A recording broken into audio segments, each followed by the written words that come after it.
It's been an interesting offseason for Russell Wilson, with the reports that he may be looking to leave the team that drafted him. Well, defensive end Carlos Dunlap wanted to know if Russ would be there if he re-signed, and here's what Dunlap said about the conversation.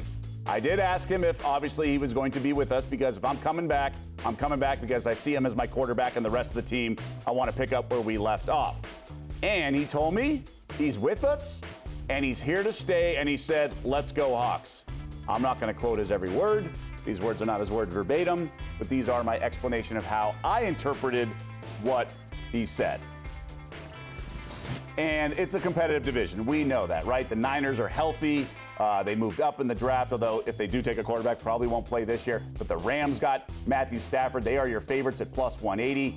And the Cardinals figured to continue to evolve in that division. So a lot of carnage, maybe cannibalization in the NFC West this coming year. I guess the question is, how much stock do we put in what Dunlap said? For me, close to zero. Russell Wilson is as polished as anyone out there in the sports world. He knows what to say, doesn't give too much. Now, I know it's a conversation with a teammate, not necessarily with a microphone at the podium, but I'm still probably reserve the right that things can change. It could be accurate today, not accurate tomorrow. So just not putting a lot of stock in it for me. When did Seattle become General Hospital? It's like, it's every day, it's a soap opera with these guys. Is he going to stay? Is he going to go? They used to be about their business. That's what worries me about this team. They're good. I just don't see them as great. I like the Gabe Jackson signing on the offensive line, but I think they've been playing on the razor's edge for the last few years. This record in one-score games, they're 19-6 in one-score games going back to 2 years ago in 2019. I think the bottom's going to fall out on that at some point. And all the drama that continues to build, where there's smoke, there's fire. I think he's back. I agree. I don't think this team's on the right page. I say this about some of the off-field issues, whether it be Deshaun Watson, whatever it may be. How does this end well? Like the fight game, what's the path to victory? Right. Russell Wilson and the front office would be like, oh, giant misunderstanding. I'm sorry. Oh, yeah, we're fine. No, there's tension. Now, it doesn't mean they can't win games with a little tension between the front office and their star quarterback. That wouldn't be the first organization.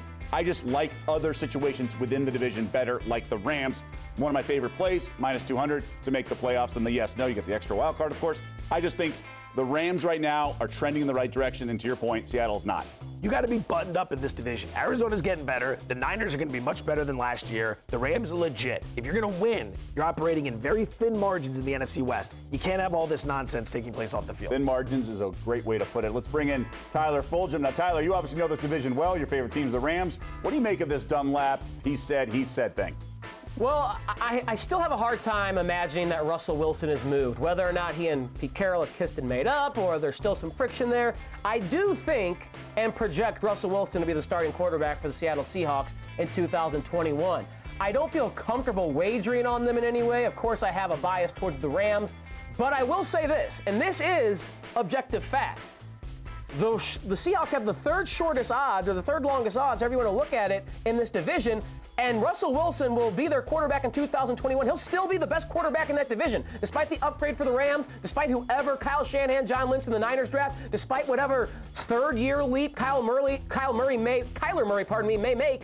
The best quarterback in this division is still Russell Wilson. So if you have that, combined with the third best odds in the division, I think that's pretty good value. Again, even though I don't like what's going on in that circumstance, quarterback is what matters most, and Russ will still be the best in that division, despite everything else in the ways the other teams have upgraded their roster. It's a great point. They got to let him cook. And to your point, he is the best QB and then plays the most important position in all of sports. All right, what about Anita Marks? Anita, you're plugged in. You talk to people. You follow this. What do you got? Listen, no fandom here, but I think too many people are sleeping on Matthew Stafford. And I understand why, right? Not the sexy quarterback play that we see with Russell Wilson and other quarterbacks that play in that division. But let me tell you something. He is one of the most underrated quarterbacks in the NFL. And now you combine him with Sean McVay, one of the most brilliant minds offensively in that offense. Of course, you've got Woods, you've got Kupp, Van Jefferson. I'm expecting him to take a step up this year. They add Deshaun Jackson. Deshaun Jackson stays healthy, could be another big threat. They focus on the offensive line in the draft. Cam Akers coming into his second season. So offensively, they're going to be explosive. And I don't think enough is being discussed with Raheem Morris making his way from Atlanta, now becoming the defensive coordinator of the Rams. I mean, look what he was able to do that second half of the season when he took over the Atlanta Falcons defense. They're able to keep Leonard Floyd at home with the Rams. I think they check all the boxes. I think it's the Rams division to lose, and I don't think they do. I'm putting money on them to win the division, represent the NFC, possibly win the Super Bowl this year. That's how much faith I have in the combination of Matthew Stafford and Sean McVay getting together. I really do, guys. Yeah, I agree with you on Stafford. I think he's that good. The people have overlooked him. He's just been a backdoor cover machine. And I also think Jared Goff is that bad. And that limited is probably the best way to put it. Thanks for watching ESPN on YouTube. For live streaming, sports, and premium content, subscribe to ESPN+.